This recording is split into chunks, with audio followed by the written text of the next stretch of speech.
Hi, welcome to ISG Consulting Limited channel. Today we'll be having our principal consultant, Dr. Onyeka Samuel, to discuss financial and non-financial risk.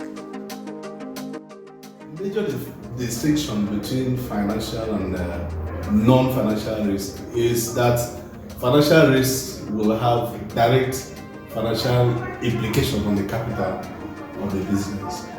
But non-financial risk may or may not have direct financial implication on the capital of the company. Now, let me begin with non-financial risk. We're looking at strategic risk. The word strategy is like survival, something that has to do with survival. Now, you notice that most companies that are serious prepare strategy for reaching their objectives. For some of them are 3 years, some of them are 5 years. Now, the capacity to design an effective strategic document is important, and sometimes you may find out that a company may fail to be able to deliver on an important, on a very effective strategic document.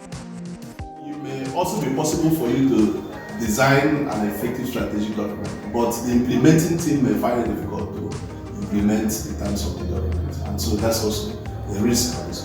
But these risks do not actually translate into financial losses as it affects the capital. So we do not really look at them as pure financial risk. So we look at them as non-financial risk as well.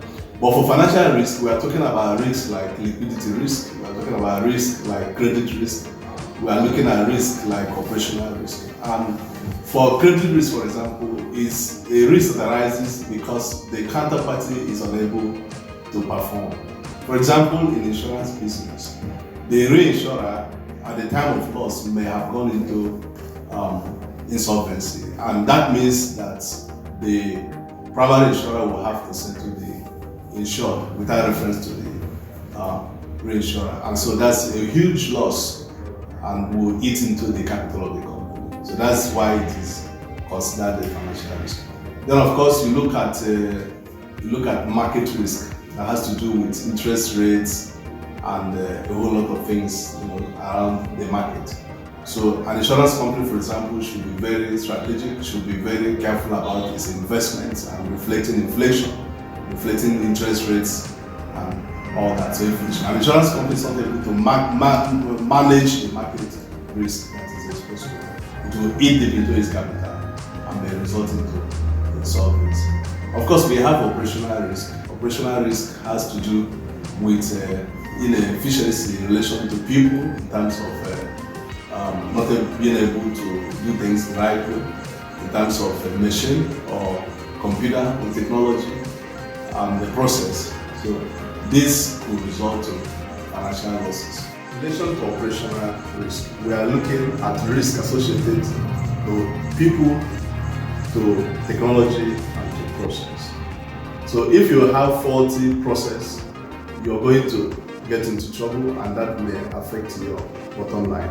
If you have technology issues, that may also affect your business and may affect your capital.